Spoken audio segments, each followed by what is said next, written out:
Сабақтың мақсаты әскери бөлімнің бөлімшенің қару-жарағы және әскери техникасы, олардың қолданылуы, тактикалық техникалық сипаттамасымен танысу, әскери қару және техниканы әрекетте көрсету.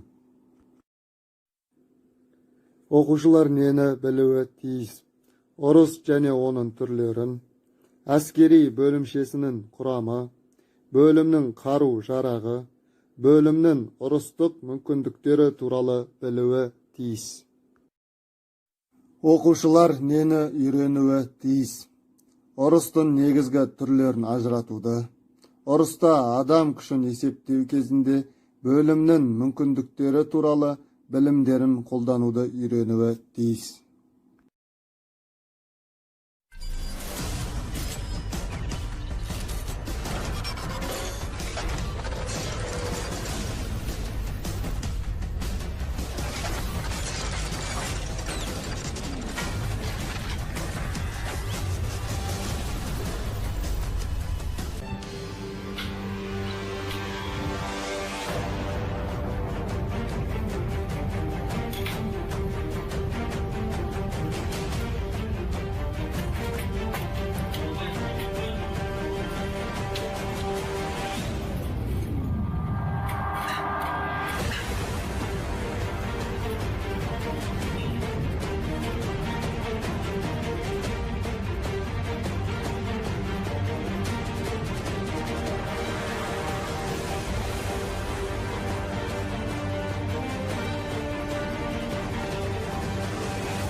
Қанша уақыт орындады?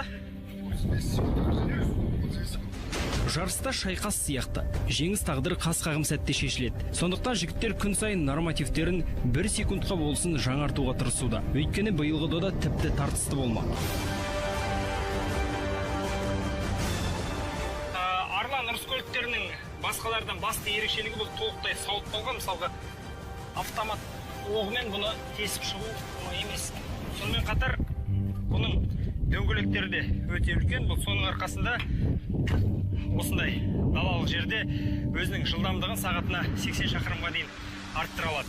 Технологиялық тұрғыда артықшылықтарын айтар болсақ, қозғалтқышының ресурстық уақыты өте ұзақ. Мысалға, ол ыстық температурада қатты қызып кетсе, өзін-өзі сақтай алатын режимдік жүйе бар. Машинаның негізгі бөлшектері әлемде мойындалған сервистік қызмет көрсету жағынан тиімді түрлері таңдалып әкелінеді екен. Ал өзге саймандар, мысалға сымдар мен жарық шамдары отандық өндірушілерден сатып алынады. Қалған ұсақ түйектерін өздері жасап алады. Боевой модулі, онда оператор 12-7 миллиметрлік НЗВТ пулеметімен оқ жаудырады. Оның басқаруы бәрі стабилизатормен, дистанционерлік құрылғымен жабдықталған. Ол оператор сыртқа шықпай, ішінен оқ жаудыруға мүмкіндігі бар. Жауынгерлік шаралар қолдануы бұл ыңғайлы. Өйткені бұның десант есіктерінің бәрі артында.